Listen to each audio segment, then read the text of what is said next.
Hey YouTube, it's TechMan TV, and this video is going to be recapping the new devices that were announced this week at CES, Consumers Electronics Show. The 2010 event was this week, and so I'm going to be recapping the devices that were announced, obviously.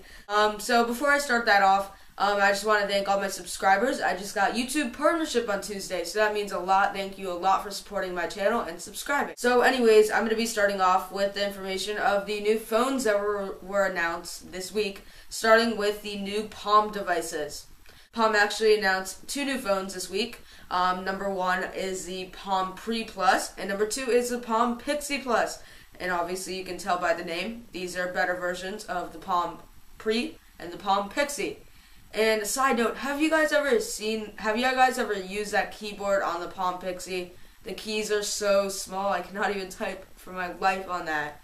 But anyways, there was not many changes to the Palm Pixi in this new Palm Pixi Plus. Basically, Wi-Fi was added, which is definitely useful, but nothing else major. Now moving over to the topic of the Palm Pre Plus. The main change to the device is now instead of a built-in 8 gig memory, there is now built-in 16 gig. And you see in this little demo, there is the video recording. And another cool thing is now there is 3D gaming. This is actually a demo of Need for Speed that was demoed at CES 2010. Next is the Motorola Backflip. So Motorola actually announced this phone at CES. It's called the Motorola Backflip. Okay, so this is the little video demo of the Motorola Backflip, and this part is showing the little touch-sensitive pad on the back, which is basically used to maneuver on the phone. I don't get the point of this being on the back of the device. It's really stupid to me. You see it can move around, and you can obviously use the touchscreen as well. And now in this little demo, the reason for the phone being called the Motorola Backflip is because the top of the phone actually flips backwards, as seen right there. Next is the Lenovo LePhone.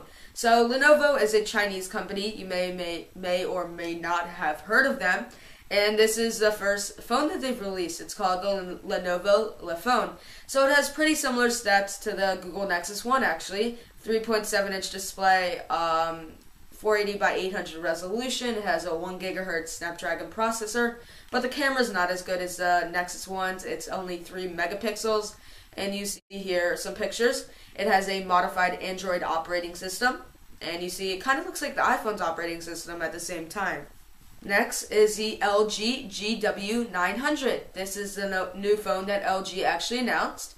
And you can see some on-screen images. This phone is running on Moblin, which is a new Linux-based operating system. And the device is actually powered by an Intel Morristown CPU. Okay, so those are basically the major phones that were announced. Now let me move on to the tablets, the slates. So two main ones were announced. Number one is the Dell Mini Tablet.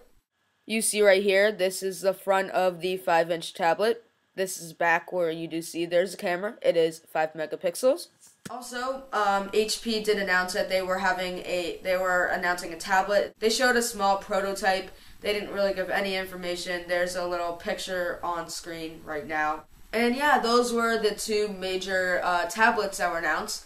And one cool little other thing that I want to add on to this video is this cool 14-inch netbook that Samsung actually showed off at CES. You see on the pictures right here that this device is see-through. It is so cool. It has a OLED display, and so it can be see-through, as you see in the pictures here. That would definitely be an interesting device to have. I personally would never, ever, ever get that device as a main computer because being it see-through, that doesn't that seem a little bit strange to you, but it's definitely cool at the same time. So yeah, that's basically it for my CES 2010 coverage. Make sure to subscribe to my channel for tech news, reviews, etc. And thanks for watching. Bye.